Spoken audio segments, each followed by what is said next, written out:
Hmm? Refleksi dan bersyukur. Kita bersyukur bukan hanya untuk Allah putra hidup dalam sejarah, dalam ruang oleh kasih ilahi. Maka saat kita bersyukur, mari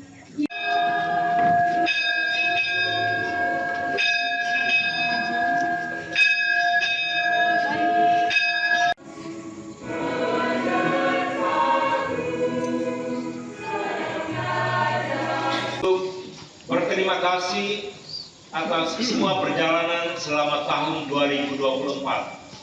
Untuk setiap rahmat, untuk setiap berkat yang kita alami, tetapi juga untuk setiap situasi yang mencekam, situasi yang membebankan, situasi yang tidak enak yang kita alami.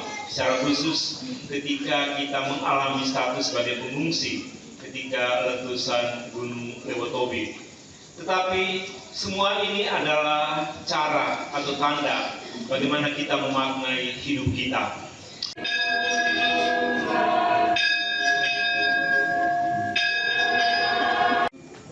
Yang genap berusia 87 tahun dan mohon perlindungan untuk tahun 2025. Syukur atas ulang.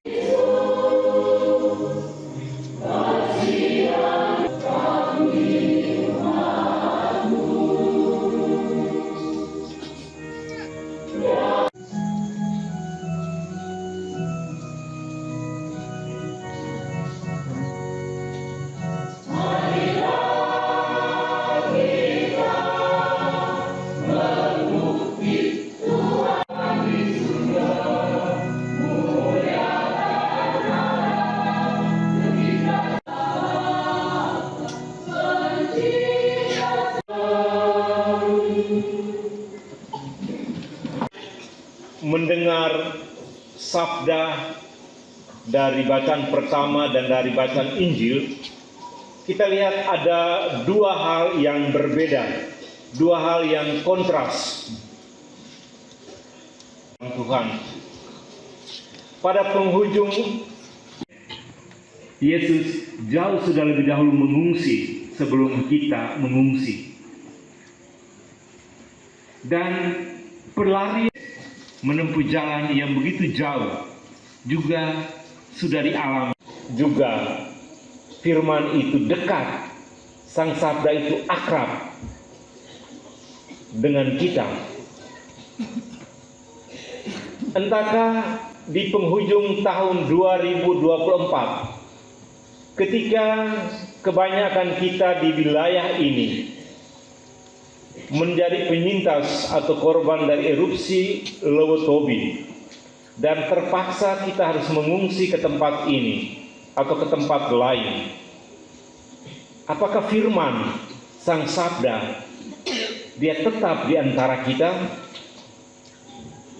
Saya kira dalam nada iman kita bisa katakan, dan kita juga harus mengatakan ya, dia ada, dia akrab, dan dia dekat dengan kita meskipun dalam situasi yang tidak enak, situasi kesesakan, situasi penderitaan.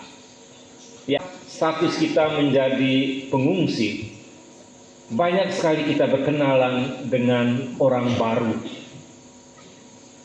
Mungkin sebelumnya kita tidak pernah membayangkan, kita tidak pernah berpikir, tetapi ada suasana lain yang membuat kita kemudian mengenal banyak orang. Sungguh menjadi firman yang datang dan tinggal.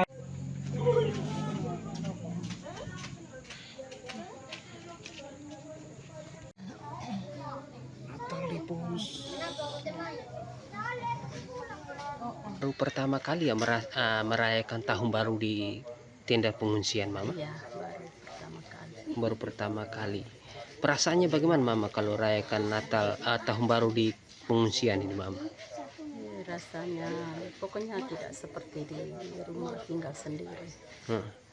Sedih atau gimana? Sedih campur. Ingat, senang juga begitu saja, lebih banyak sedih. ingat rumah? Ingat rumah. semua yang di rumah tuh. Ingat rumah ya. Iya, Dari tahun baru di sini cukup sedih atau gimana Mama di Iten? sedih. Sedih sekali ya. Iya, Mau pingin kembali ke rumah atau gimana? pengen kembali ke apa? Ini di Buat kegiatan apa? tidak ada ya. Iya. Kalau di rumah, kalau di kampung dulu, Oh, kalau di kampung dulu tuh sibuk malam begini bisa, apalagi kalau ada tanggungan kor semua, pokoknya libat diri semua ikut kor. tapi semua. kali ini tidak ya. Iya. Natal tahun baru ini begini saja.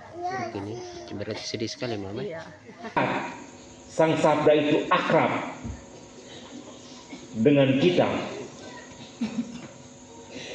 Entahkah di penghujung tahun 2024, ketika kebanyakan kita di wilayah ini menjadi penyintas atau korban dari erupsi Lewotobi, dan terpaksa kita harus mengungsi ke tempat ini atau ke tempat lain, apakah firman Sang Sabda dia tetap di antara kita? Saya kira dalam nada iman kita bisa katakan, dan kita juga harus mengatakan ya, dia ada, dia akrab, dan dia dekat dengan kita meskipun dalam situasi yang tidak enak, situasi kesesakan, situasi penderitaan.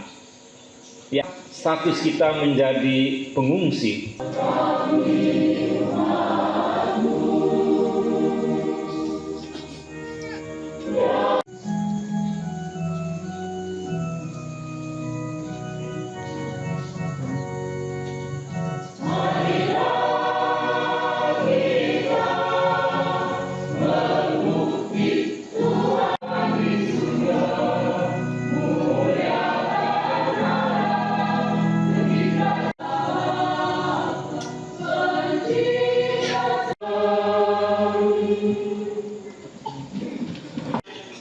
Mendengar sabda dari bacaan pertama dan dari bacaan Injil, kita lihat ada dua hal yang berbeda, dua hal yang kontras. Tuhan, pada penghujung Yesus jauh sudah lebih dahulu mengungsi sebelum kita mengungsi, dan pelari menempuh jalan yang begitu jauh juga sudah dialami. Juga firman itu dekat